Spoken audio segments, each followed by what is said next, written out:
Kick out the years on hand, now we band together.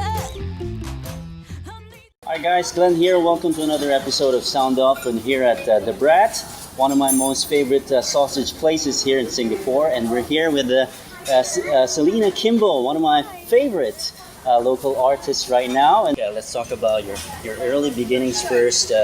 Before the apprenticeship took place with Noise Singapore, before the Celina Kimble, the artist that we know of, came to birth. Let's talk about how the urge to become a musician came about. I actually wanted to start songwriting at a really young age, probably say in secondary school as well. So I kind of experimented from there, and when I got into NTU, I don't know if you know of this local band called They were my seniors in the NTU live band club. So that's how I got to know about Noise, and I think when they started doing Noise, that was really it started to open up my perspective of what I could do in the local scene. So that's when I started to find out more about Noise. You mentioned about Noise Singapore. How significant is that chapter in your life as a musician?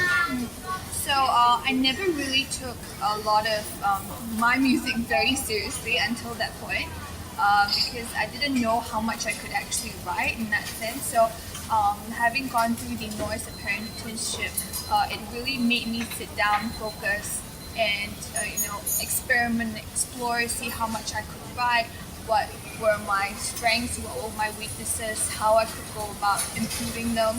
So it was a very explorative period in a time of my songwriting phase. Having said that, how important it is for musicians, local musicians, to have access to platforms like Noise Singapore or going for training. How important is that to becoming the musician that you want to be? I think not only just in a musician way, or rather a musician improvement in that sense, but also it's about learning how the industry works. I think that's really important.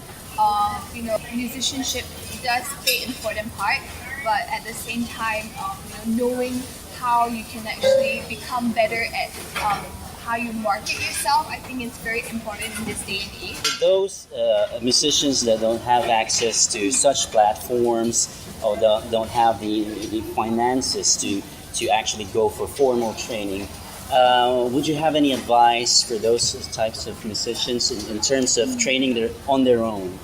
Musicianship-wise, I think a good platform to start learning would be YouTube, because I think that's a very global platform in that sense, and you can see what people are doing and what you could possibly do as well. Okay, now let's talk about your EP. Yeah. Actually, before that, I read from your website that you took a break to renew your inner self. Yeah. I want to know what happened during that phase, because it actually resulted into you writing and recording really great songs like Illusions and Picture Perfect. So I'm just curious what happened in that phase of your life. Well, after the Noise program, I had actually written about 10 over songs, but I was starting to feel like all the songs were sounding the same, and that wasn't just something that I wanted to have in terms of my portfolio. I did think as a musician, you want to be creative as well. You want to break the boundaries as well. So I took a break. I went to travel, open up my mind about different things, and expose myself to different kinds of music as well. So I think it really helped in terms of the way I started songwriting once I got back there again. You're only fooling, but I believe you. I believe you. You raised my expectations, but now it's all gone. I trust is all.